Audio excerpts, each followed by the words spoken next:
Hi, I'm Beck Kempster, CEO of Archibiz. Joining me today is co-founder and chief mentor, Ray Brown. Hi, Beck. It's great to be here. This is the first in a series of videos that we're kicking off just to talk about some of those common things that we hear come up from practice owners who approach us at Archibiz. The first discussion that we're going to have today is around something that we hear a lot from architects, and it's not really something pleasant, but we do feel it's really important to dive into this. And this is the topic of practice owners not paying themselves an appropriate salary. Ray, how do we often see this show up in practices? Oh, we see it a lot. We see people. I was at a conference a couple of years ago, and the two people in the front row said, well, what we do is we work all month. We pay everyone else, and then we split what's left in two, and that's how we get paid. And it's such a bad mindset for any business owner, because there's a lot of risk and investment involved in building a business, any kind of business, but particularly an architectural practice, because it's hard work. It's not a particularly easy industry to work in. But that's all the more reason why you should be properly paid in your own practice. Why should you work in your practice for less money than you would get working for someone down the road? And we hear that a lot. We hear architects saying, well, I'm whatever I would get paid for a big firm, but I prefer working on my own. And they also, the word sacrifice comes up a lot, that you feel they're sacrificing a lot to have their own business, and that just shouldn't be necessary. Absolutely. And it leads to a lot of anxiety and heartache. I mean, it can be very demotivating, wondering why you're showing up each day when you're not getting the reward or even, what you get down the road for it. There are two things that we feel, and they happen in sequence. When we deal with clients, we want them to be paid what we call rate for the job. Be paid what you would get paid elsewhere, if not a little bit more, for taking extra risk. And then in addition to that, the business should make a profit, and that profit is there to reinvest in the business, to invest in new software and equipment, and also to pay dividends to the shareholders, a return for the risk and the creation of employment that you as a business owner are doing every single day. So not to have the idea of an appropriate wage or salary and a profitable business, you're missing part of the jigsaw. And we do hear a lot of architects.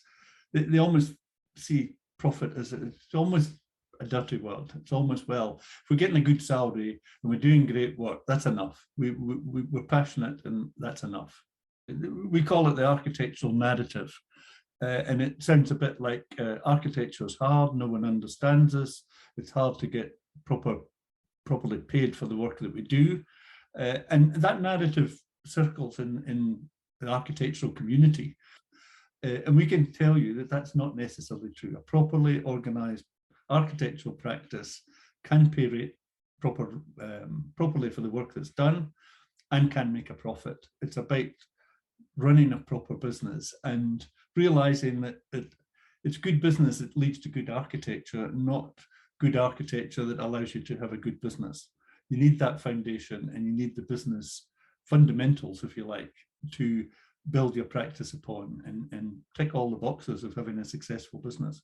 So that narrative that we hear is one of the main reasons why we find practice owners not paying themselves an appropriate salary. What are some of the other reasons, Ray, why we find this going on? Well, I think there's a bit of sacrificing for the art, that we're really passionate and done all this study, and we make such an impact on the built environment that almost part of that is it's almost like the starving artist in the attic, and that creeps through in a lot of architectural practices. And it's what we would call a limiting belief. It doesn't have to be like that.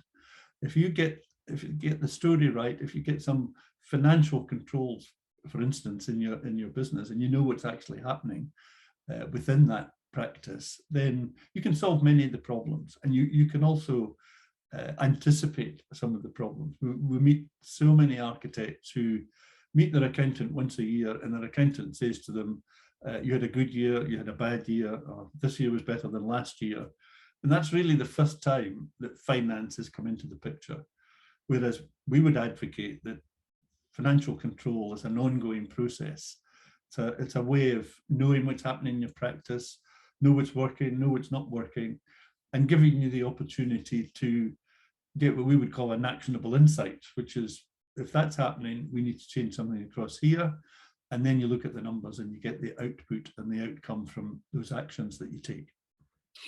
That's it, Ray. I think you've touched on something really interesting there.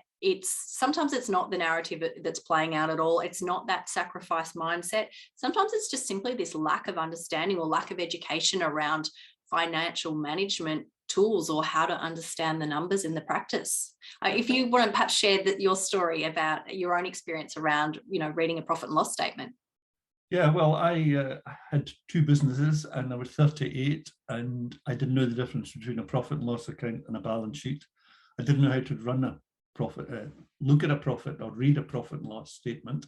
And I was pretending. I would go to my accountant and he would speak me through this and I would kind of get through that meeting and leave. And then I got to a point where I said, no, I've got to learn about that. If I'm going to be a real business person, I've got to stop pretending. I've got to learn the basics. And what I realized was that the basics are really very simple. Unfortunately, most accountants aren't particularly good educators and they don't simplify things. So one of the reasons for being for Archibiz is to simplify business for architects. And a big part of that is the financial side. So we have a really simple approach to getting the right information around how you're performing, what are the trends in your business. Speaking about forecasting in the future, all of that stuff is really, it's essential. And to operate without that in your practice will lead to lots of anxiety, lots of ongoing cash flow problems. And you're effectively running your business with one hand tied behind your back. And it doesn't have to be that way, does it? I mean, what's the ideal scenario? How do we want it to run? Well, you want to be able to forecast and predict. You want flow in your business. You want work to come in when you need it, and it sounds like the perfect scenario. But we see it happening every day. We do businesses and practices have no problems? Absolutely not. There are always problems. There are project problems, people problems. But if you've got the right information and you've got enough advance warning, you can handle those problems when they come up, and you build the skills of your practice so that what used to be huge problems are now not quite such big problems, because you've got the tools and methodologies to fix those.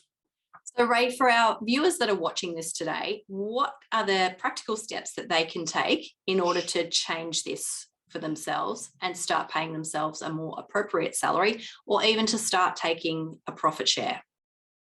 Well, I think start the education process would be my advice. Start looking out with the architectural narrative and the architectural community. It's okay being collegiate and collaborative, but if that's not leading you to the outcomes that you want, then you've got to look elsewhere. And there are plenty of successful businesses, there are amazing podcasts, there's lots of places that you can look. You need to build your awareness around business and finance, the simple stuff.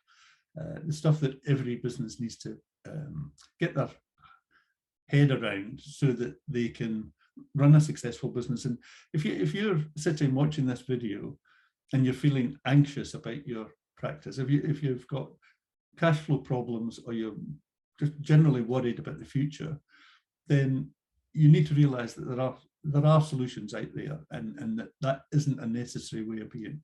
That's not, architecture doesn't come with that as an associated feeling. It's just a feeling that results from not doing things in a business-like manner. And one really practical way you can go away and start to address this problem is by looking at your break-even number. Ray, do you want to talk a bit about this? Yeah, architectural practices are really very simple. There's a group of people, they get paid a salary, there's an office that needs to be rented perhaps, there's some software, all of those things. And every month there will be a number that will cover all those costs, what we call the fixed costs of the business. So your first number that you need to know in your practice is, what is that? Is that 20,000, 40,000, 10,000? That's what we'd call your break-even point. Beyond that, if you invoice beyond that amount, the difference between those cost of those fixed costs and your invoicing is profit. Yeah?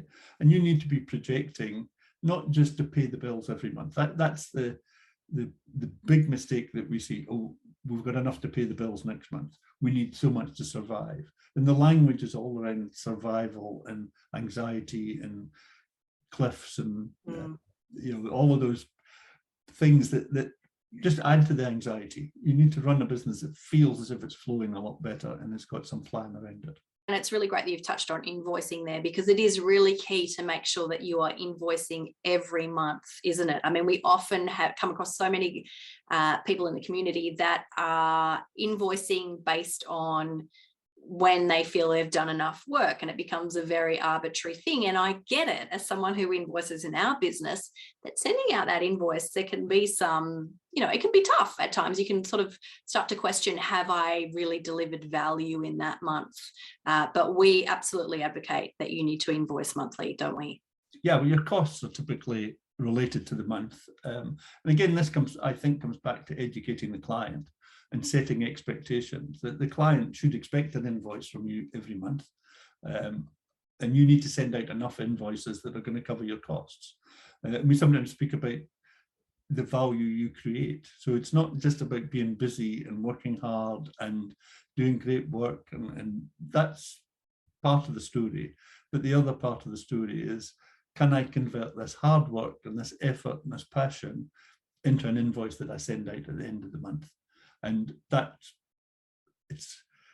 should be as much of an imperative as the project imperative and the demands of the clients. You need to look after the needs and demands of your practice. Yeah, absolutely. And yourself as well. If you're don't feel that you're earning enough, then you're not going to be showing up as the best version of yourself. It's sometimes having self-doubt and doubting your own personal worth. And as you said, when you send out an invoice, how's this going to land? Are people going to be happy with this invoice or feel I'm overcharged? And typically you'll find that the worst enemy of that is yourself. You quit. We all have doubts. We all occasionally have the imposter syndrome.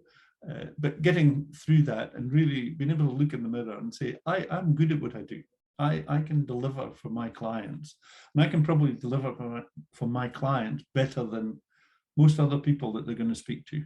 You need to truly believe that, and then tell that story to the client so that they pick up that. People buy confidence and skills and passion, and you need to be in a place where you can demonstrate that on a regular basis to all your prospective clients. So in summing up, what we really are unpacking here is if that you aren't paying yourself an appropriate salary or not taking that profit share that you are entitled to, that you should be rewarding yourself with for the risk and investment and time commitment that you're putting into this business, then, it may be as simple as a lack of understanding of the numbers, or it may be associated with one of those mindset issues around the narrative of architecture, or this feeling of needing to sacrifice and not understanding your value and self-worth.